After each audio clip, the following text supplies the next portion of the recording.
तर आजचा ऑर्डर होता आपला आमगावमध्ये. तर नमस्कार मित्रांनो, मी तुमचा मित्र हर्षल पुन्हा स्वागत करते कारण व्लॉगमध्ये. तर कोंबडा आरवाच्या पहिले मी उठून घेतलो आणि सोबतच चुली वगैरे पेटवणं चालू केलो आणि भाताचा अंदाज वगैरे मांडलो आणि इकडं शेंगा वगैरे तळून होता. शेंगा वगैरे तळलो रप्पारप बिलकुल. आणि पप्पाजी भिडले होते आलूवर न बाया भिडले होते वांग्यावर.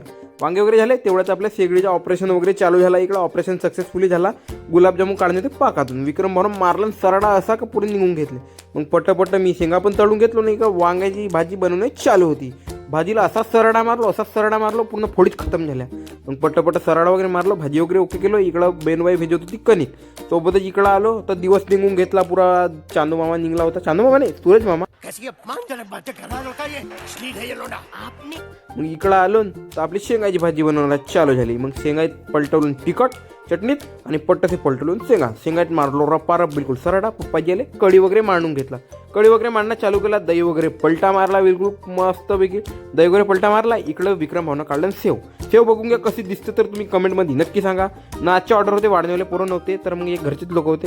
संध्याकाळच्या टाईमवर आला आपला विवेक भाऊ. बघून घ्या आचारी बनलेला आहे आपला भाऊ.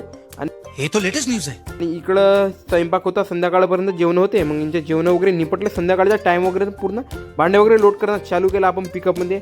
भांडे वगैरे लोड वगैरे केला आणि सोबत निघाला घरसाठी. तर आजचा ब्लॉग कसा लागला तर नक्की सांगा. ब्लॉग बघण्यासाठी फॉलो सबस्क्राईब नक्की करा मित्रांनो. सर्वांना जय शिवराय.